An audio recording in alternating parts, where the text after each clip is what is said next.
Assalamualaikum warahmatullahi wabarakatuh. Ahlan wa sahlan. Kaifa halukum? Bi khair. Walhamdulillah. Baik adik-adik, pada kesempatan kali ini kita akan mempelajari tentang bahasa Arab dengan tema fi'il madhi. Sebelum kita lanjutkan kepada pengertian tentang fi'il madhi, alangkah baiknya kita menghafal 10 kosakata yang akan kakak sajikan pada kesempatan kali ini. Baik, konsentrasi, silakan kalian sembari mengucapkan apa yang diucapkan oleh kakak. Baik adik-adik, silakan perhatikan kepada layar. Kemudian diucapkan apa yang akan kakak ucapkan berdasarkan 10 kata pada fi'il madhi kali ini. Kata pertama adalah kataba. Coba diulangi. Kataba artinya menulis. Kata yang kedua, darosa. Coba diulangi. Darosa yang artinya belajar. Kata yang ketiga, takallama. Coba diulangi. Takallama yang artinya berbicara. Kata yang keempat, qara'a. Coba diulangi. Qara'a yang artinya membaca. Kata yang kelima, zahaba. Coba diulangi kembali. Zahaba yang artinya pergi. Kata yang keenam, jalasa. Coba diulangi. Jalasa yang artinya duduk. Kata yang ketujuh, roja'ah. Coba diulangi. Roja'ah yang artinya pulang. Kata yang kedelapan, syariba. Coba diulangi. Syariba yang artinya minum. Kata yang kesembilan, darrosa. Coba diulangi kembali. Darrosa yang artinya mengajar. Kata yang terakhir atau kata yang ke-10, akala. Coba diulangi kembali. Akala yang artinya makan. Demikian 10 kosakata yang wajib kita hafalkan pada kesempatan kali ini agar mempermudah adik-adik dalam memahami materi pada kesempatan kali ini, yaitu tentang fi'il madhi. Setelah kita menghafalkan kosakata, sekarang kita menuju kepada pengertian tentang fi'il madhi. Apa itu fi'il madhi? Fi'il madhi adalah kata kerja yang menunjukkan kejadian bentuk lampau yang telah terjadi sebelum masa berbicara.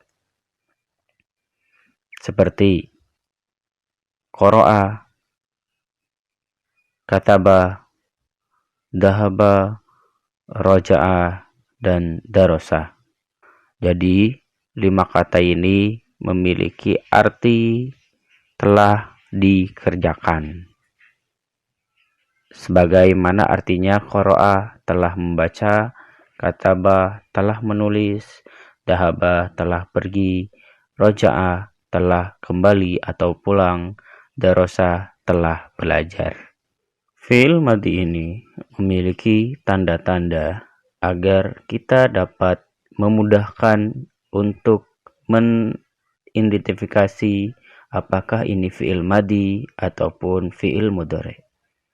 Baik, tanda-tandanya adalah dapat menerima tak fa'il dan tak ta'nis as-sakinah. Apa itu tak fa'il? Tak fa'il adalah huruf tak yang menunjukkan sebuah subjek yang dikenai pekerjaan atau peristiwa. Contoh tak fa'il adalah ta, ti, dan tu. 3 huruf ta, ti, dan tu ini memiliki sebuah subjek atau menandai sebuah subjek. Kemudian, tak as-sakinah. Apa yang disebut dengan ta as-sakinah? Ta as-sakinah adalah huruf ta yang berharokat sukun yang menunjukkan pelaku perempuan yang dikenai pekerjaan. Adapun hurufnya ta sukun bisa juga disebut dengan tak mati, seperti itu. Adapun contoh tak fa'il dan tak taknis as-sakinah dalam kalimat atau dalam sebuah kata. Berikut contoh dari tak fa'il. Yang pertama, katabta, yang berarti kamu laki-laki telah menulis. Yang kedua, katabti, kamu perempuan telah menulis. Dan yang ketiga, katabtu, saya telah menulis. Tiga kata ini mempunyai pelaku yang berbeda. Ta menunjukkan pelaku kamu, ti menunjukkan pelaku kamu perempuan, dan tu menunjukkan pelaku saya. Adapun tak taknis as-sakinah, contohnya sebagai berikut.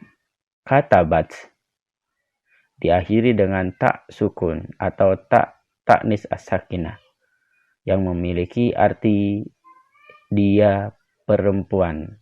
Demikian contoh dari tak fa'il dan tak taknis as-sakinah dalam sebuah kalimat.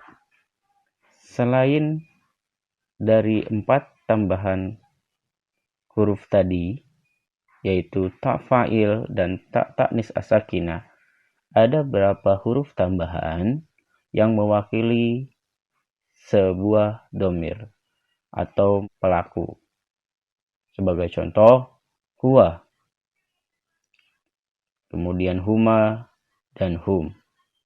Huwa di sini tidak memiliki tambahan huruf. Sebagai contoh, kataba, tidak ada tambahan huruf di belakangnya. Kemudian huma, tambahannya adalah huruf alif di belakang kata. Sebagai contoh, kataba, bacaan ba itu panjang karena ada alif. Kemudian hum, tambahannya adalah huruf harokat terakhir berharokat doma, kemudian ditambah huruf wawu yang berharokat sukun. Sebagai contoh, katabu. Selanjutnya yaitu hiya dengan huruf tambahan ziyadahnya tak sakinah. Sebagai contoh, katabat. Kemudian huma, huruf ziyadah pada akhir kata adalah ta. Sebagai contoh, katabata. Dan hunna mempunyai huruf tambahan na, namun sebelum na harokat terakhir yaitu sukun atau mati. Sebagai contoh, katabna. Berikutnya adalah anta. Huruf siyadahnya adalah ta, namun harokat terakhir harus sukun. Sebagai contoh, katabta. Kemudian antuma. Tambahan hurufnya adalah tuma, namun sebelum huruf tuma itu harokatnya sukun. Sebagai contoh, katabtuma. Kemudian antum. Huruf tambahannya adalah tum, namun sebelum huruf tum, harokat terakhir adalah sukun. Sebagai contoh, katabtum. Berikutnya adalah anti. Anti mempunyai huruf tambahan ti, namun sebelum huruf ti itu harokat terakhir menjadi sukun. Sebagai contoh, katabti.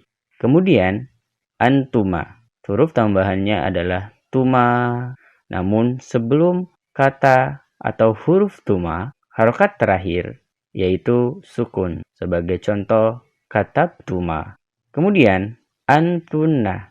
Huruf tambahannya adalah tunna, namun sebelum huruf tunna, harokat terakhirnya adalah sukun. Sebagai contoh, katabtunna. Tabel yang terakhir adalah ana. Ana mempunyai huruf tambahan tu dan harokat terakhir sukun. Sebagai contoh, katabtu. Kemudian nahnu. Nahnu mempunyai huruf tambahan na. Sebelum huruf na Harokat terakhirnya adalah sukun. Sebagai contoh, katabna.